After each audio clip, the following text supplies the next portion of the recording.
Shalom saudara, selamat berjumpa kembali dengan kami dalam Today's Message bersama Grace Victory Ministry.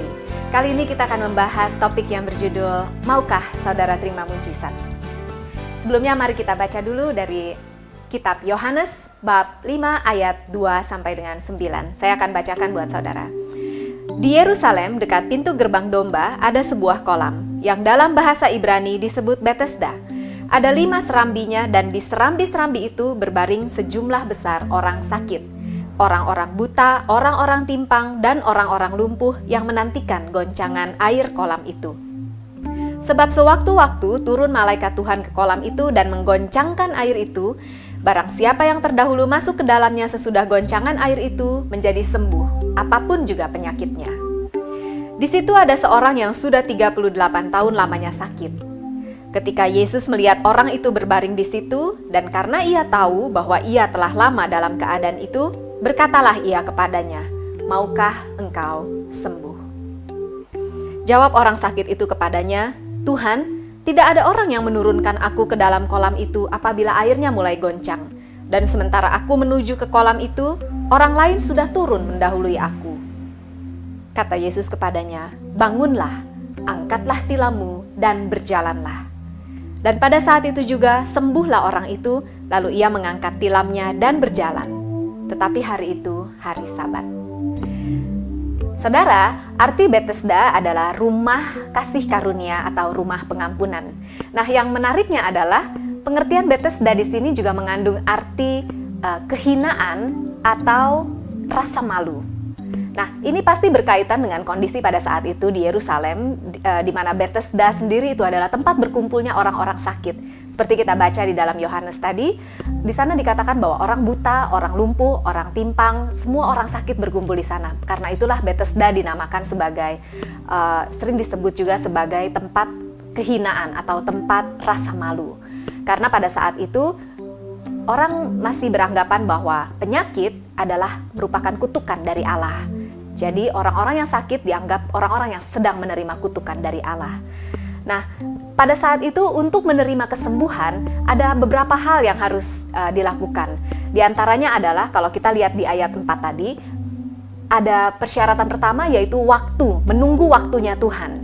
Karena di sana dikatakan sewaktu-waktu malaikat Tuhan akan datang dan turun menggoncang air kolam itu. Jadi waktunya tidak bisa sembarangan, harus menunggu waktu yang tepat. Kemudian yang kedua adalah orang-orang itu akan berlomba-lomba untuk terjun ke dalam kolam. Karena hanya yang pertama yang terjun ke dalam kolam itu yang akan sembuh, sedangkan yang lainnya tidak. Jadi pada saat itu terlihat bahwa kesembuhan itu memerlukan begitu banyak cara. Ada waktunya Tuhan dan juga kemudian harus ada usaha dari kita, baru kita bisa menerima mujizat kesembuhan. Nah, sekarang kita lihat lagi di sana ada satu tokoh, yaitu seorang pria yang sudah 38 tahun dikatakan terbaring di sana karena sakitnya. Nah, sekarang saya minta saudara untuk membayangkan seorang pria yang ada di dalam cerita ini. Pria ini sudah 38 tahun ada di pinggir kolam itu. 38 tahun saudara, bukan 38 hari atau 38 minggu ya, tapi 38 tahun, suatu waktu yang sungguh sangat lama. Nah, saudara coba bayangkan bahwa dia adalah seorang yang sakit. Mungkin pada saat pertama dia sakit, teman-temannya atau keluarganya masih ada bersama dengan dia, membantu dia, menemani dia. Tapi kemudian setelah waktu berjalan, 1 hari, 1 minggu, 1 bulan, 1 tahun, bahkan tidak ada kesembuhan, tidak ada perubahan. Akhirnya di sana dikatakan bahwa dia hanya seorang diri, tidak ada seorang pun yang menolong dia.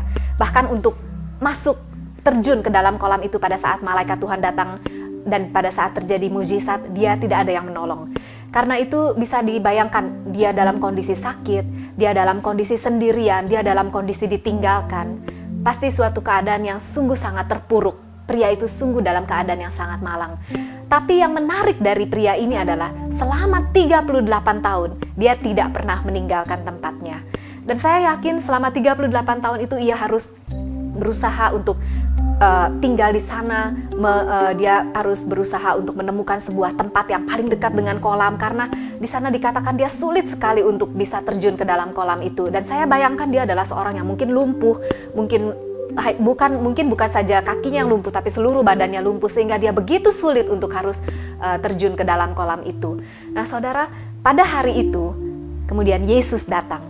Nah, disinilah Yesus datang. Dia berdiri di antara tradisi bangsa Yahudi. Kalau dulu pada saat itu bangsa Yahudi berpikir bahwa ada waktunya Tuhan, mereka harus menunggu waktunya Tuhan, dan mereka dalam keadaan sakit karena dikutuk Tuhan. Nah, pada hari itu Yesus datang. Yesus datang sebagai kasih karunia Allah. Dia datang ke Bethesda, ke rumah kasih karunia. Yesus datang sebagai kasih karunia kepada orang-orang yang terhilang, kepada orang-orang yang dikucilkan, yang ditolak oleh masyarakat, yang dipandang hina dan dipandang rendah oleh masyarakat karena dianggap sedang menerima kutukan dari Allah. Nah, Yesus berdiri di depan pria itu dan kemudian dia bertanya, "Maukah engkau disembuhkan?" Wow, saya pikir pria itu pasti terkejut.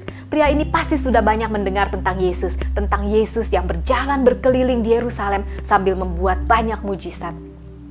Nah, kemudian pria ini sambil tertegun, kemudian dia berkata, "Tuhan, saya mau disembuhkan. Saya mau disembuhkan. Saya mau sembuh. Tapi," nah disinilah pria ini kemudian membuat alasan. Pria ini kemudian mencari satu alasan mengapa dia sampai sekarang belum sembuh. Dan dia berkata, "Tapi tidak ada orang yang menolong saya untuk terjun ke dalam kolam itu." Nah, saudara, mari coba kita lihat apa reaksi Yesus. Yesus tidak berkata apapun, Yesus hanya berkata kepada dia, "Bangunlah, angkatlah tilammu, dan berjalanlah." Dan seketika itu juga, pria itu berjalan, pria itu disembuhkan. Saudara, luar biasa. Yesus tidak bertanya kepada pria itu, "Apa dosamu?" Dia tidak bertanya, "Seberapa besar imanmu?" Dia tidak juga bertanya, "Apa yang sudah kau perbuat untuk memenuhi hukum Taurat supaya engkau layak menerima mujizat?" Tidak. Yesus sama sekali tidak mempertanyakan itu. Yesus hanya bertanya, "Maukah engkau sembuh?" Dan pada saat pria itu berkata, "Mau," Yesus langsung berkata, "Bangunlah." Yesus berkata, "Oke, kalau engkau mau, kalau gitu engkau bangun sekarang. Terima mujizat itu sekarang, tanpa perlu menanti, tanpa perlu menunggu dan melakukan A, B, C, D." Saudara, apakah saudara mungkin teringat dengan situasi saudara saat ini? Mungkin sebagian dari saudara sedang mengalami hal ini. Mungkin sebagian dari saudara sudah lama, sudah bertahun-tahun sakit, sudah bertahun-tahun menunggu mujizat. Dan inilah waktunya. Di dalam, coba saya bacakan saudara, di dalam 2 Korintus 6 ayat 2. "Sebab Allah berfirman, pada waktu aku berkenan, aku akan mendengarkan engkau. Dan pada hari aku menyelamatkan, aku akan menolong engkau. Sesungguhnya waktu ini adalah waktu perkenanan itu. Sesungguhnya hari ini adalah hari penyelamatan itu." Jadi saudara, hari ini, waktu ini, sekarang adalah waktu perkenanan Tuhan buat saudara. Saudara tidak perlu menunggu nanti. Saudara tidak perlu menunggu besok, minggu depan, atau nanti tunggu iman saya sudah besar, atau nanti tunggu kalau saya sudah berhasil melakukan semua hukum-Nya Tuhan, atau nanti kalau saya sudah berhasil berbuat baik. Tidak, saudara. Tahukah saudara, keselamatan saudara, kesembuhan saudara, mujizat saudara, semuanya sudah dikerjakan oleh Yesus di kayu salib 2000 tahun yang lalu. Saudara, Yohanes 10 ayat 10 berkata, "Pencuri datang hanya untuk mencuri, membunuh, dan membinasakan. Tetapi aku datang supaya engkau memiliki hidup." Supaya saudara dan saya memiliki hidup. Dan bukan hanya hidup, melainkan hidup yang berkelimpahan. Saudara, pada saat engkau menerima Yesus sebagai Tuhan dan Juru Selamat dalam hidupmu, keselamatan itu menjadi milik saudara. Dan keselamatan itu juga berarti keselamatan dari sakit penyakit, keselamatan dari bahaya, keselamatan dari penderitaan, kesukaran, dan kesengsaraan. Saudara, Ibrani 4 ayat 16 berkata, "Sebab itu marilah kita dengan penuh keberanian menghampiri tahta kasih karunia, supaya kita menerima rahmat dan menemukan kasih karunia untuk mendapat pertolongan kita pada waktunya." Saudaraku, Yesus tidak pernah bertanya kepada pria itu, "Seberapa besar imanmu?" Tidak pernah. Kalau saudara cek di dalam kisah ini, tidak pernah Yesus bertanya demikian. Tapi pria itu sembuh. Kenapa?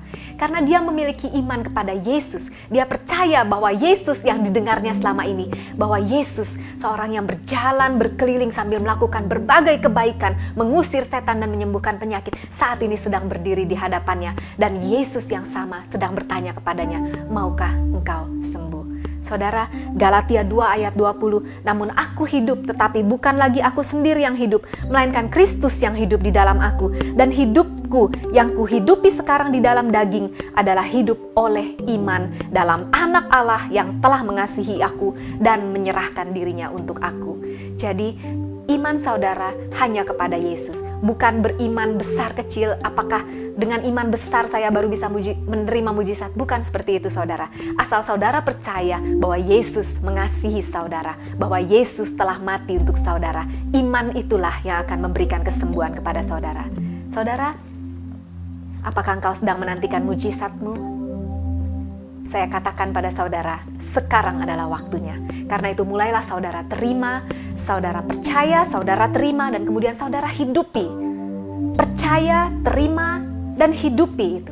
Hidupi itu, yakini, mulailah lakukan apa yang saudara selama ini tidak bisa lakukan. Mungkin kalau engkau saat ini sedang sakit, engkau mulai perkatakan terus, engkau mulai lakukan terus apa yang selama ini mungkin tidak bisa engkau lakukan. Engkau coba gerakkan tubuhmu yang sakit dan hidupi itu. Hidupi dari hari ke hari. Pada saat engkau percaya, sesungguhnya sesuatu di alam supranatural telah terjadi. Sesungguhnya kesembuhan itu telah terjadi di alam supranatural. Saudara tinggal menunggu manifestasinya di alam natural, dan itu pasti segera terjadi.